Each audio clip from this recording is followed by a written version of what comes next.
Waalaikumsalam warahmatullahi Waalaikumsalam wabarakatuh. warahmatullahi wabarakatuh.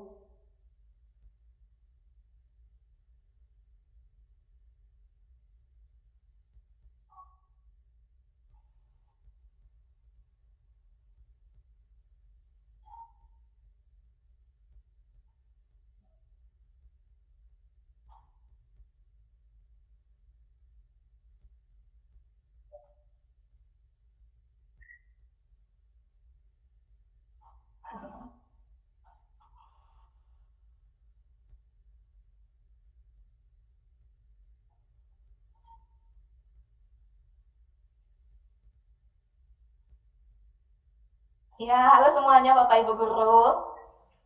Selamat pagi, Ibu. Pagi.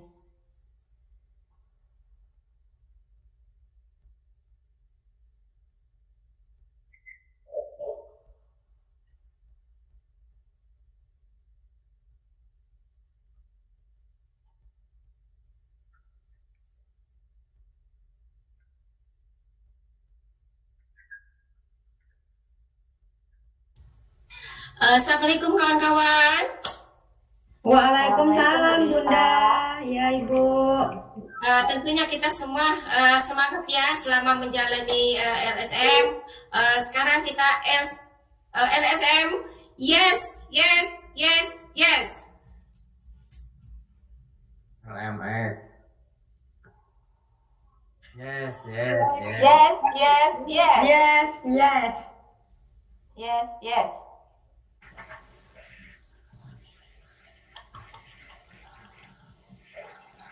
Berita kitanya LMS apa LMS, Bu? Ini gara-gara banget pokoknya. LMS apa LMS, Bu? LMS. LMS. Bukan LSM.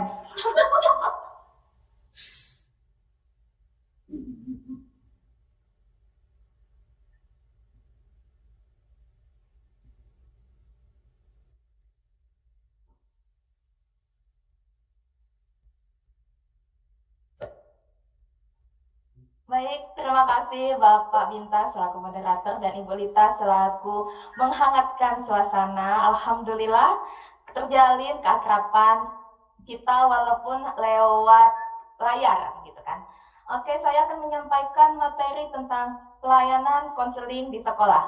Seperti kita tahu, Bapak Ibu semua, guru BK, bahwa eh, setiap yang kita lakukan, kegiatan layanan yang kita lakukan itu berpedoman dari Permendikbud nomor 111 tahun 2014.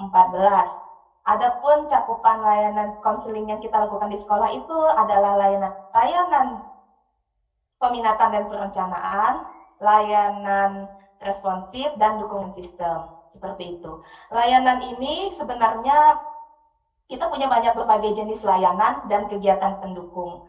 Ada layanan prasikap, hidup, peminatan, layanan responsif, layanan pembelaan kepada siswa, layanan bimbingan kelompok, konseling kelompok, dan macam-macam.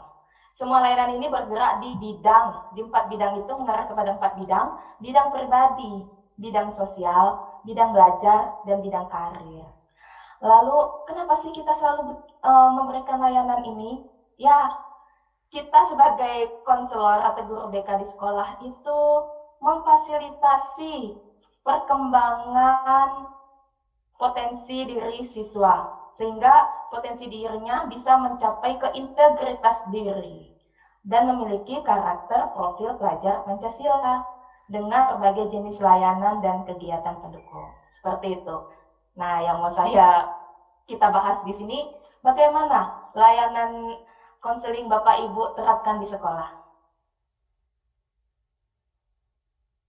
Yang mau saya tanyakan, yang kita bahas itu.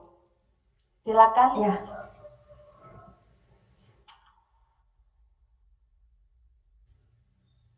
Iya, Bapak Ibu, nanti kita sekalian sharing ya Bapak Ibu untuk menambah ilmu kita, sharing di mana kita kan berbagai macam sekolah. Jadi kalau untuk layanan di sekolah di SMK 4 yang sudah saya jalankan, salah satunya adalah layanan konseling individual. Di mana konseling Oke. individual, ya konseling individual Bu, yang paling saya terapkan untuk pengentasan permasalahan siswa seperti itu. Oke. Bagaimana dengan Bapak Fauzan? Layanan yang sering dilakukan di sekolah? Atau Pak Sanusi? Ya, terima kasih Bu Sarleni.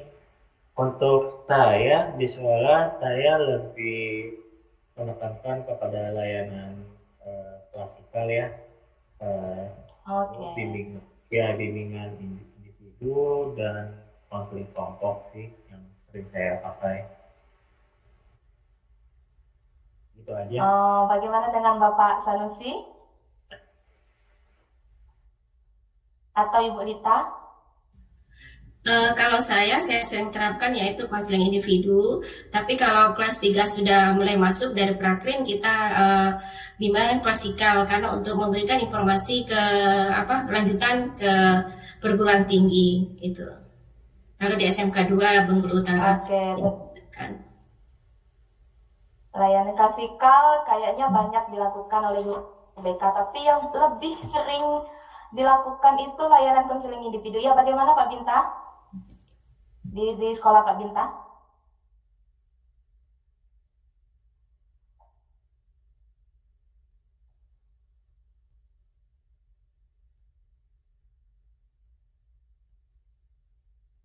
Bimbingan karir.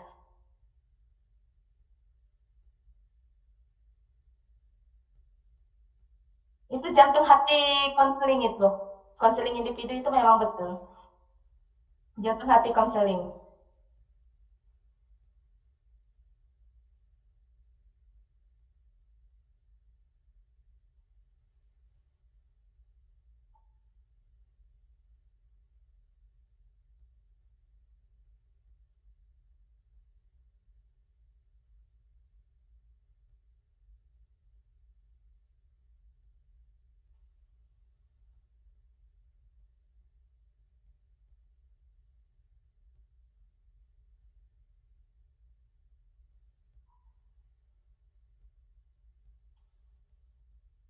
Oke.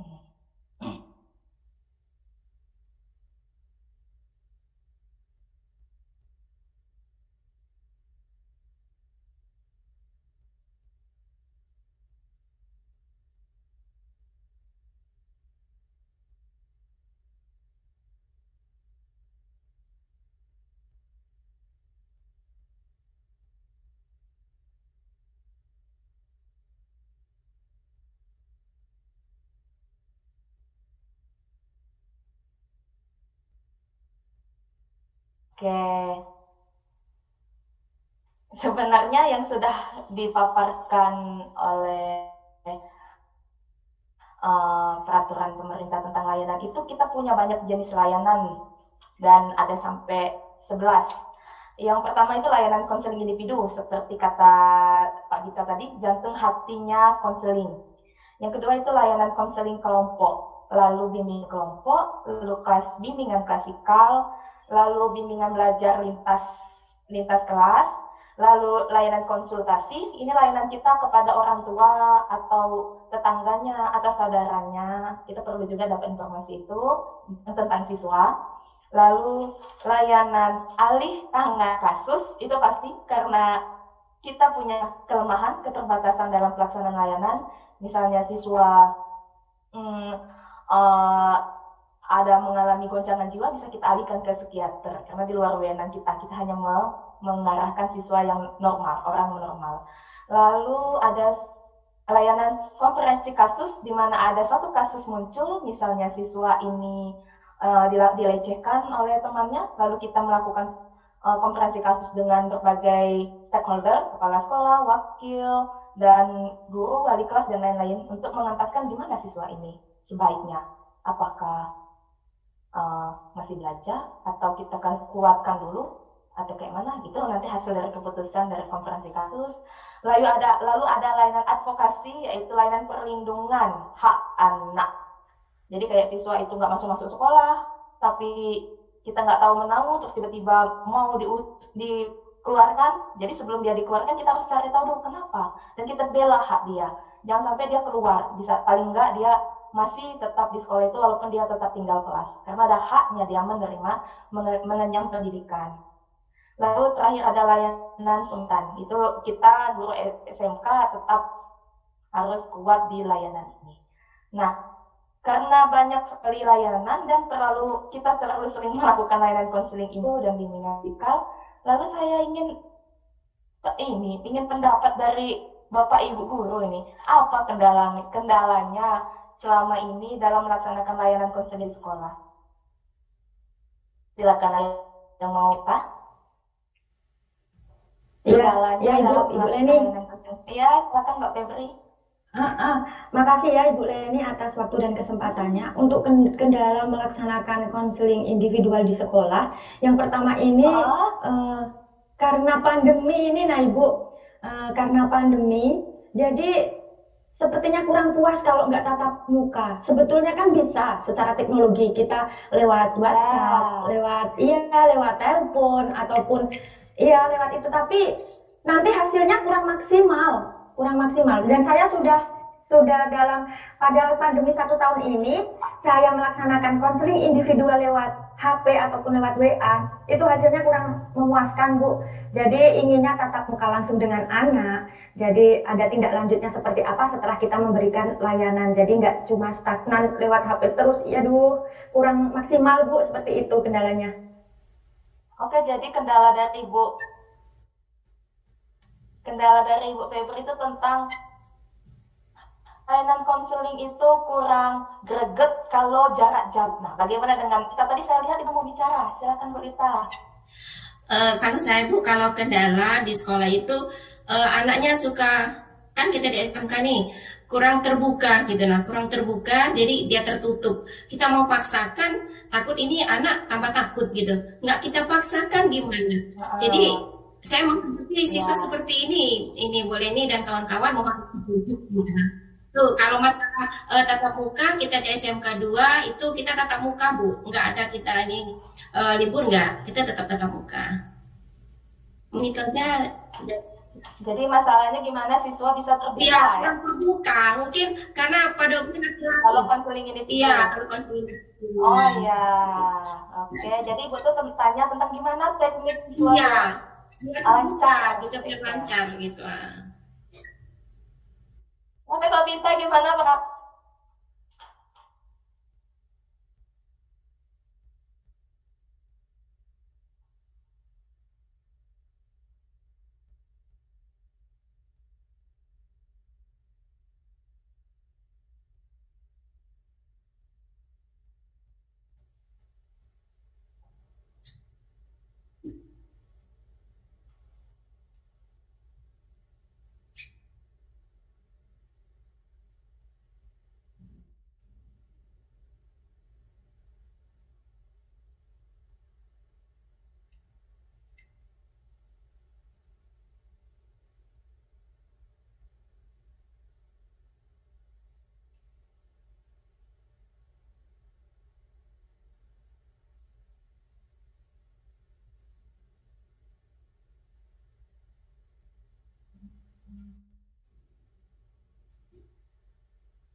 Jadi ada sistem kontrak dulu di awal ya Pak. Kontrak layanan.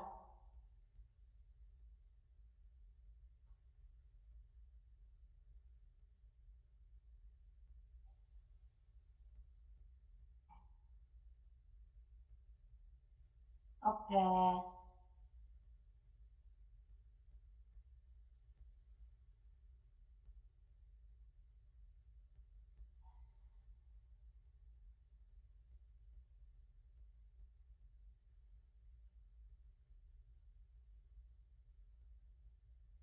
Batai 10.000.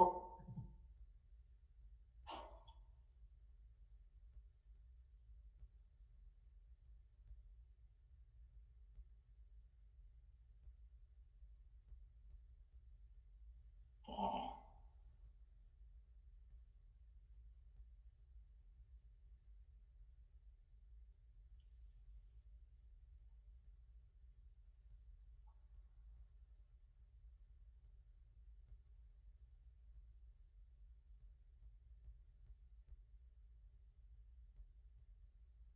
Oke. Iya, makasih Pak. Gimana Bu Lita? Mantap, sudah puas. Mantap. Jadi kita dapat wawasan kan baru ternyata kalau dalam melakukan layanan konseling itu perlu ada kontrak di awal biar ada sama-sama enak di dalam melaksanakan layanan konseling. Jadi saya mau dari pertanyaan Mbak Febri, kayak mana sih konseling individu lewat layar nggak nyaman gitu kan? Ayo ada sebelum saya jawab ada yang merespon dari pertanyaan Mbak Febri tadi, Pak Fauzan atau Pak Sanusi? Atau Ibu Lita mau menanggapi yang itu Ibu Febri tadi?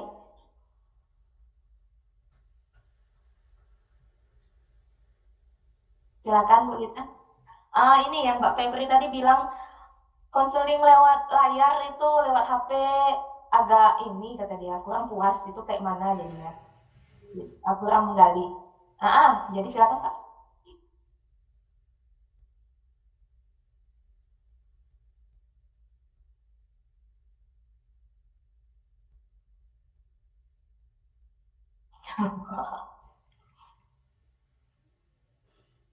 Teknologi.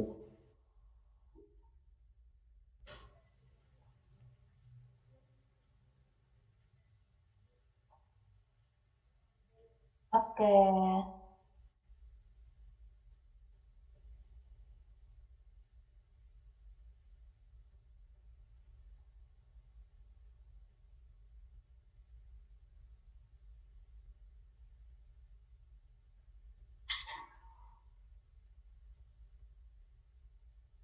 Nah, materi kita berlanjut. Iya, makasih Ya. Bapak atas kesempatannya Pak.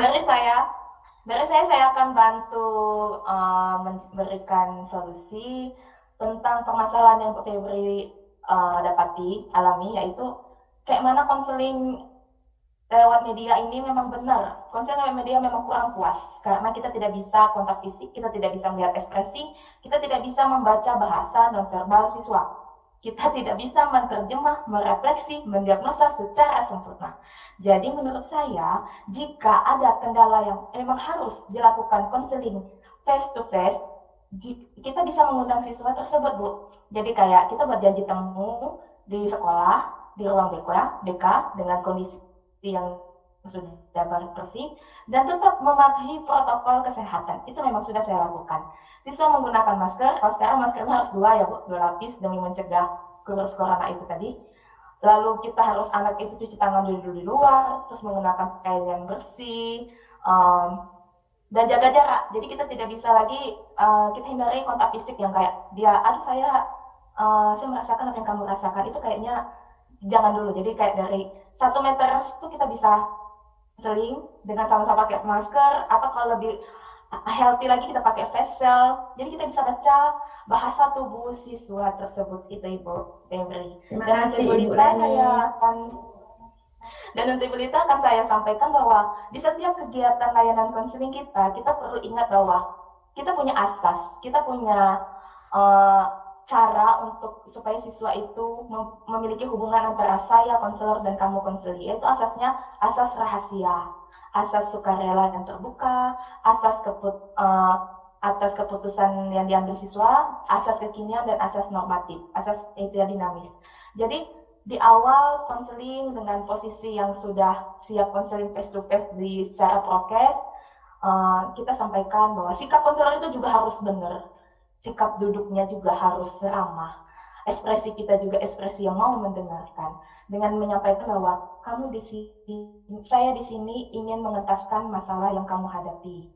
Di sini dengan ruangan yang tertutup dan tidak didengar oleh siapapun, insya Allah akan terjalin kerahasiaan apa yang kamu sampaikan kepada saya. Dan kalau bila perlu kita ucapkan janji konselor kita kepada siswa, biasanya tertempel di ruang konseling. Dan saya harap Ananda terbuka dan rela menyampaikan apapun yang Ananda rasakan, tanpa ragu, dan apapun yang Ananda sampaikan akan saya respon agar kegiatan kita ini berjalan secara dinamis, mengalir sehingga tersampailah keputusan kamu untuk kamu lakukan demi kebaikan kamu. Dan pastinya masalah yang dibahas adalah masalah yang kamu rasakan saat ini, bukan masalah yang sudah selesai tapi kamu bahas lagi di sini, tidak perlu. Dan tentunya apapun yang kamu ucapkan, apapun yang kamu lakukan, sikap, tolong tunjukkan sesuai dengan norma-norma yang berlaku saat ini. Tidak bisa saya atau kasar atau mengangkat kaki atau dengan gaya seperti ini, wah kamu pasti akan tersinggung, ya kan? Nah seperti itu. Jadi gunakan kalimat-kalimat pertanyaan terbuka, Bu, untuk ibu, bapak, ibu guru semua. Dengan jangan lagi menggunakan kata mengapa, kenapa, atau apa, atau ada. Gunakan kata bagaimana, caranya. Jadi bagaimana keadaannya, apa yang ceritakan, jangan ceritakan yang terjadi. Nah nanti dia bisa, semoga kita ini siswanya bisa terbuka. Bisa juga menggunakan media, ibu punya alat gambar, jadi kayak art terapi itu menggunakan alat tulis gambar. Ini kertas, apa yang kamu rasakan boleh kamu coba dan bisa ibu terjemahkan. Wah ini garis kayaknya kamu kurang senang, apa benar, coba gitu kan Bu. Iya Bu, saya. Jadi seperti itu. Sebenarnya banyak lagi yang bisa kita bahas ya Bapak moderator. Saya udah dicuil-cuil panitia nih. Gimana Bapak?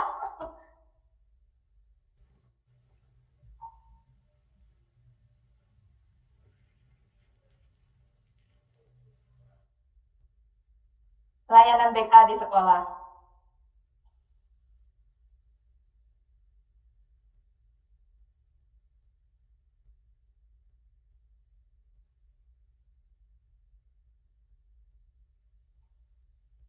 Oh ya, nanti saya titip sama Pak moderator. Ya,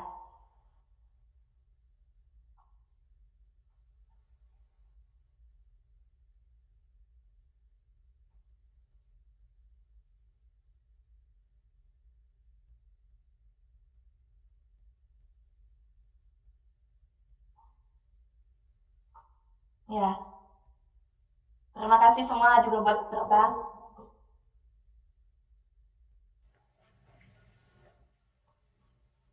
Alhamdulillah. Alhamdulillahirabbil alamin. Waalaikumsalam. Terima kasih semuanya.